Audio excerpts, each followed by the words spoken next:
Hello दोस्तों, नमस्कार। मैं प्रतिभा पांडे स्वागत करती हूँ आपके अपने यूट्यूब चैनल स्टोरी जोन प्रतिभा में। तो दोस्तों, आज हम आपके लिए लाए हैं चूहे की कहानी।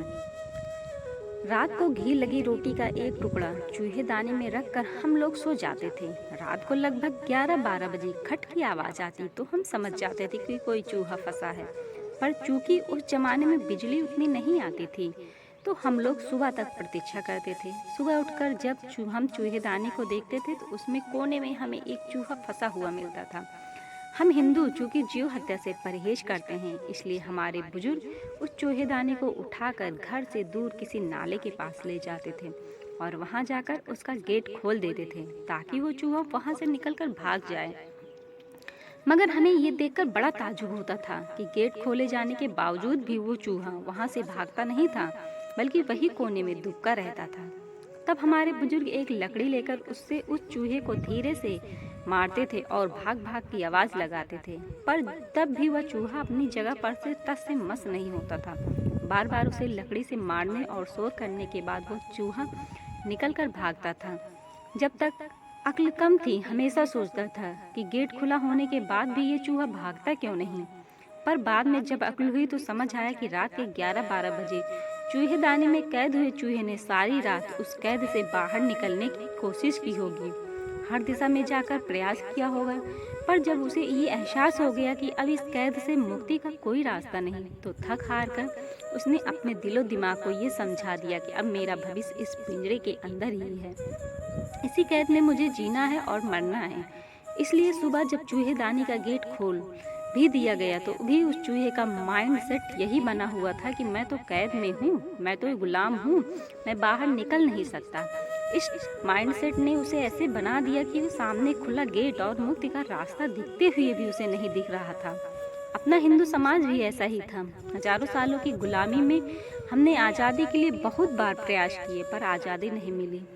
तो हमारा माइंड सेट ऐसा बन गया कि हम तो गुलामी करने के लिए पैदा हुए हैं, हम आज़ाद हो ही नहीं सकते। इसलिए मुगल गए तो हमने अंग्रेज़ों की गुलामी शुरू कर दी, और जब अंग्रेज गए यानी गेट खुला तो भी हमें आज़ादी का रास्ता नहीं नजर आया।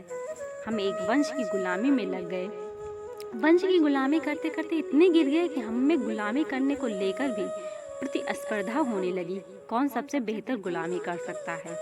एक खानदान की गुलामी करने में हम इतने गिरे कि हमारे अपने नेताओं ने ही हिंदू जाति को आतंकवाद से जोड़ दिया। यानी जिस बात को कहने की हिम्मत आज तक पाकिस्तान ने भी नहीं की, वो बात गुलाम मानसिकता से ग्रस्त होकर हमारे अपने लोगों ने कही।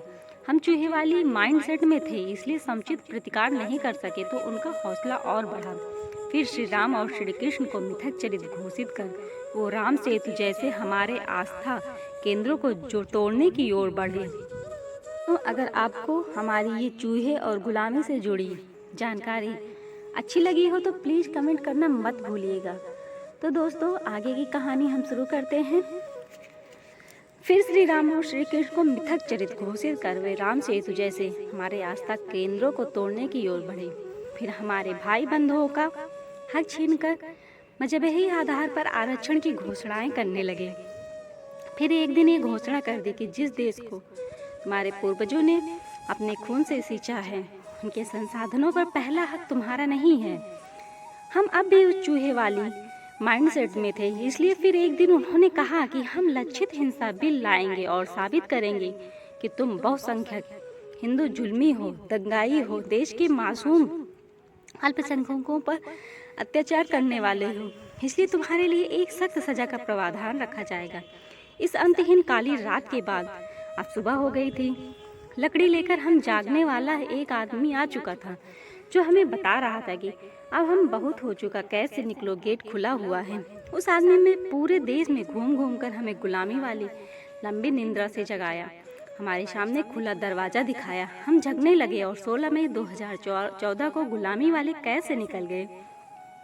कुछ गुलाम आज भी कह रहे थे, मंदिर तो बन ही नहीं सकता, 370 तो हट ही नहीं सकती, हिंदुओं के लिए मंदिर मुक्त हो ही नहीं सकती, समान नागरिक और सीएए आ ही नहीं सकता। यहाँ तक कि 370 के हटने और मंदिर के बनने के बाद भी इन्हें एहसास ही नहीं हो रहा कि ये हो चुका।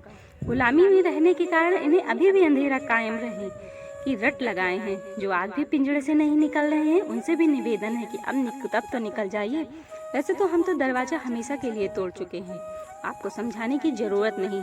जय श्री कृष्ण, जय जगन्नाथ। तो दोस्तों, अगर आपको ये गुलामी की कहानी अच्छी लगी हो तो प्लीज़ कमेंट करना मत भूलिएगा और हमारे चैनल को लाइक शेयर सब्सक्राइब जरूर करिएगा। और हाँ दोस्तों, लास्ट में बेल आइकन दबाना मत भूलिएगा। धन्यवाद दोस्तों।